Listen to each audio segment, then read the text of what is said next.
প্রাণ ভরিয়ে তৃষা ভরিয়ে মরে আরো আরো আরো আরো প্রাণ আরো বেদনা প্রভু তাও মরে আরো চেতনা তার ছুটায় বাধা টুটায় মরে করো ত্রাণ আরো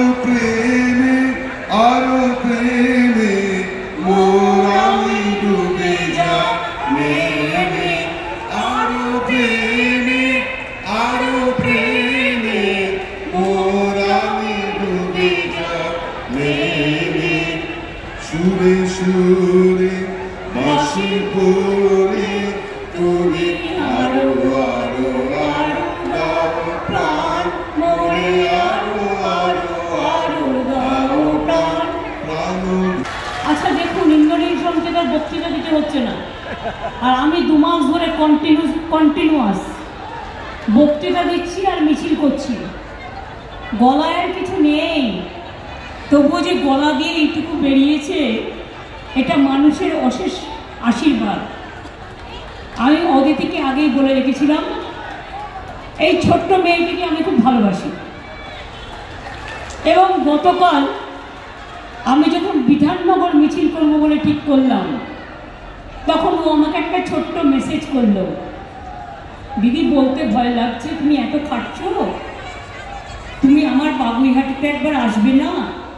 আমাদের লোকেরা খুব আশা করে আছে তোমার একটা মিটিংয়ের জন্য। আমি কিছুক্ষণ ভাবলাম, প্রোগ্রাম দেখলাম, চিন্তা করলাম, সেই যাব মিনাখাতে একে তো দুর্যোগ, এয়ারপ্লেন 2 বার ঘুরে তারপরে নেমেছে। মিনাখায় গিয়ে মিটিং করে তারপরে এসছি বিধাননগর। পুরোটা সুজিত, কৃষ্ণা, সব্যসাচী, রাস, আমার তাপস পুরো আমাকে চষিয়েছে, পুরো এলাকাটা। তারপরে আমি এই ছোট্ট মেয়েটিকে বললাম, আমি ওকে সুইট অ্যান্ড কিউট গার্ল বলি।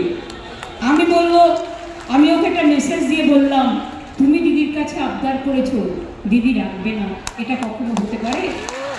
আমি সঙ্গে সঙ্গে সুজিতকে, সব্যসাচীকে ফোন করলাম, করে বললাম, এই দেবরাজকে ফোন করো, করে বলো আজকেই মিটিংয়ে মানে একদিনে 48 ঘন্টার নোটিশে পারমিশন ছিল ওদের। আমি বলেছি একদিনের নোটিশ হলে যা পারবে ওরা একটা করুক।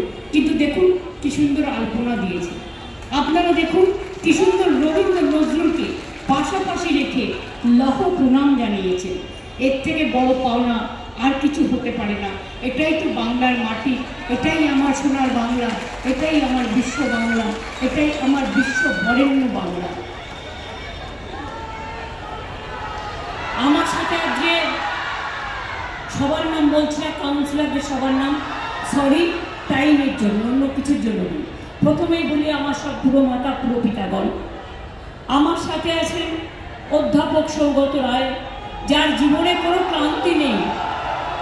বিয়ে বাড়ি বলুন চলে যাবে, পৈতে বাড়ি বলুন চলে যাবে, পুজোয় বলুন চলে যাবে, নিমন্ত্রণ বলুন খেয়ে যাবে, বারণ করলেও শুনবে না, পকেটে লজেন্স নিয়ে ঘুরছে তো ঘুরছে।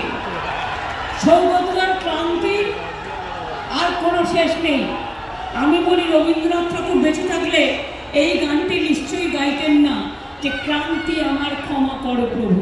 সৌগতদার কোনো ক্লান্তি নেই, তাই সৌগতদাকে আমি ভোট দেওয়ার জন্য আবেদন জানাচ্ছি। 3 নম্বরে সৌগতদার ইভিএম মেশিনে নাম আছে। 1, 2, 3 বিজেপিকে বিদায় দিন, 1, 2, 3 সিপিএমকে বিদায় দিন, 1, 2, 3 বিরোধীদের বিসর্জন দিন, 1, 2, 3 মোদীর গভর্নমেন্ট সরিয়ে দিন। আমি সৌগতদাকে ভোট দেওয়ার জন্য বলে আমার সাথে সুজিত, সব্যসাচী, তাপস চ্যাটার্জি, অদিতি মুন্সি, কৃষ্ণা চক্রবর্তী, দেবরাজ সহ সবাই এসছে। সামনেও যারা বসে আছেন তারাই কিন্তু আমাদের আসল মানুষ, মা মাটি মানুষ, তাদের ছাড়া আমাদের চলে না। আজকে আপনাদের এখানে নজরুল তীর্থে আমাদের নজরুলের জন্মদিবস পালন হচ্ছে। আর আজকে দেখুন এমনই আমাদের ভাগ্য, আমি মঞ্চে অদিতিকেও পেয়ে গেলাম, ইন্দ্রনীল পালাচ্ছে কোথায়, আর ইন্দ্রনীলকেও পেয়ে গেলাম।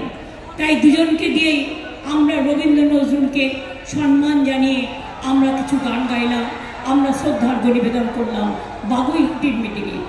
রাজনীতি শুধু রাজনীতির জন্য নয়, রাজনীতি সমাজনীতি, রাজনীতি সভ্যতা, রাজনীতি সংস্কৃতি, রাজনীতি শিক্ষা, রাজনীতি মানুষের সম্প্রীতি, রাজনীতি মানুষকে এক করে, সর্বধর্ম সমন্বয় করে। আমি আজকের মিটিংটা, যেহেতু আজকে নজরুল ইসলামের জন্মদিন, আমাদের জাতীয় কবি বিশ্বকবি রবীন্দ্রনাথ ঠাকুর দুটো জাতীয় সঙ্গীত রচনা করেছিলেন। একটা জনগণ মন অধিনায়ক জয় হে, আর একটা ওপার বাংলার, আপনারা জানেন আমার সোনার বাংলা।